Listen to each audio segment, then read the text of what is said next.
नमस्कार, आप देख रहे हैं क्राइम दर्पण न्यूज 24। तो आइए बात करते हैं आज के मुख्य समाचार में। देश भर की तमाम बड़ी खबरों पर नजर डालते हैं। इससे पहले आप हमें कमेंट में जरूर बताएं कि आप ये वीडियो कहां से देख रहे हैं। अगर आपने अभी तक इस वीडियो को लाइक नहीं किया है तो लाइक करके चैनल को सब्सक्राइब जरूर करें।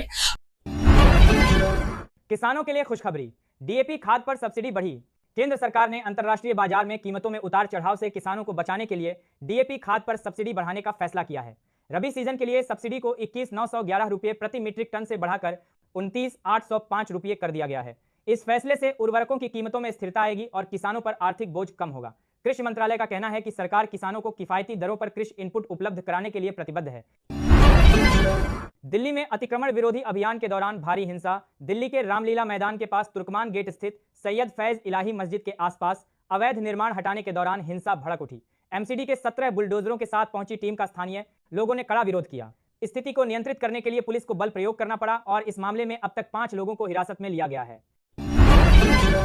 उत्तर प्रदेश शिक्षक भर्ती परीक्षा रद्द, पेपर लीक का खुलासा।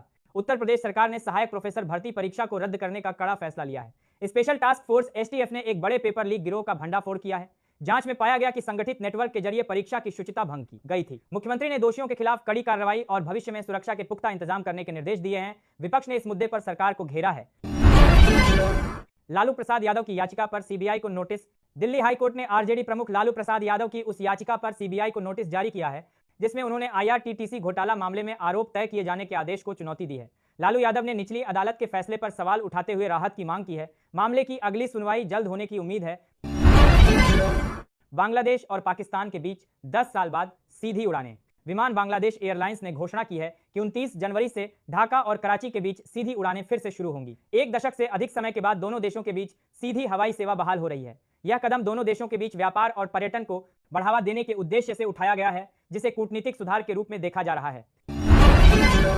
जापान में विदेशी निवासियों के लिए सख्त नियमों की तैयारी। जापान की प्रधानमंत्री साने ताकाइची की सरकार विदेशी निवासियों के लिए निवास जांच नियमों को कड़ा करने पर विचार कर रही है।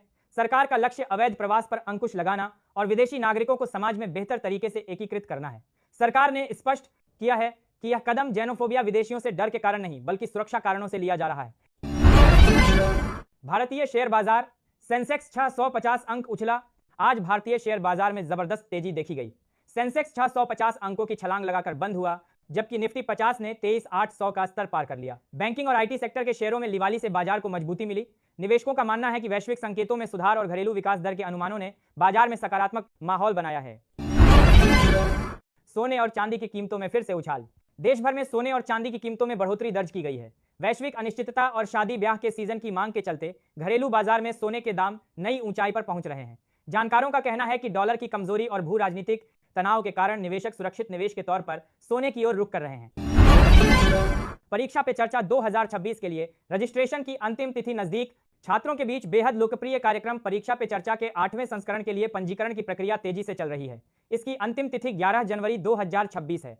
पीएम मोदी ने सोशल मीडिया के माध्यम से छात्रों, अभिभावकों और शिक्षकों से अपने विचार साझा करने का आह्वान किया है। इस कार्यक्रम के जरिए प्रधानमंत्री बोर्ड परीक्षाओं से पहले छात्रों के तनाव को कम करने और उन्हें एग्जाम वॉरियर बनने के लिए प्रेरित करेंगे। यह संवाद जनवरी के अंत में होने की संभावना है।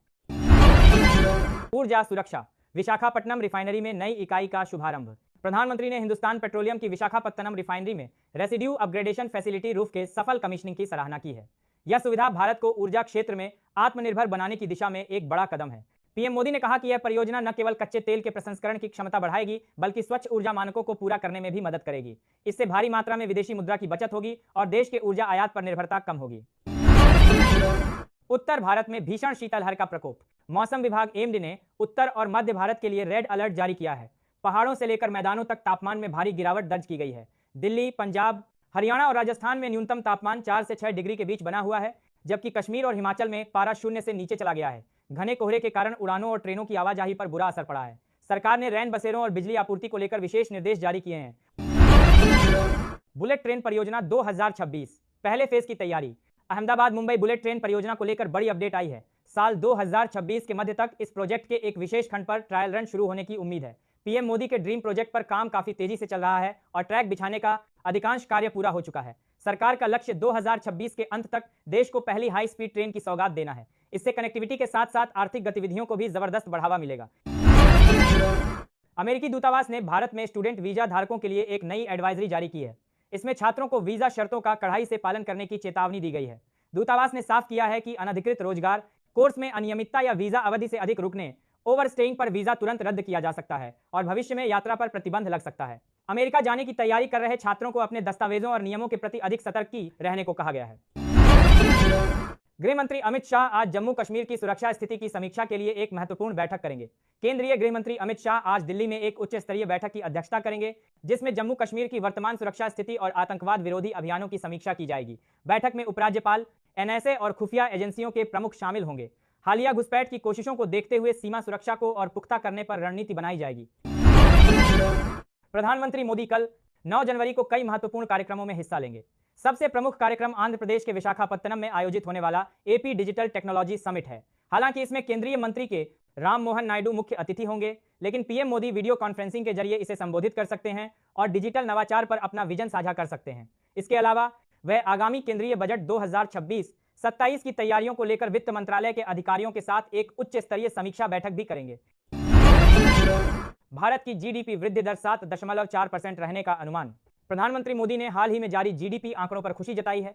राष्ट्रीय सांख्यिकी कार्यालय एनएसओ के पहले अग्रिम अनुमानों के अनुसार वित्त वर्ष 2025-26 में भारत की वास्तविक जीडीपी वृद्धि दर 7.4% रहने की उम्मीद है। पीएम ने इसे भारत की सुधार एक्सप्रेस की गति बताया है। उन्होंने कहा कि सरकार की निवेश अनुकूल नीतियों और मांगा करते हैं आधारित फैसलों के कारण भारतीय अर्थव्यवस्था वैश्विक चुनौतियों के बावजूद मजबूती से आगे बढ़ रही है। यह आंकड़ा पिछले साल के 6.5% से काफी बेहतर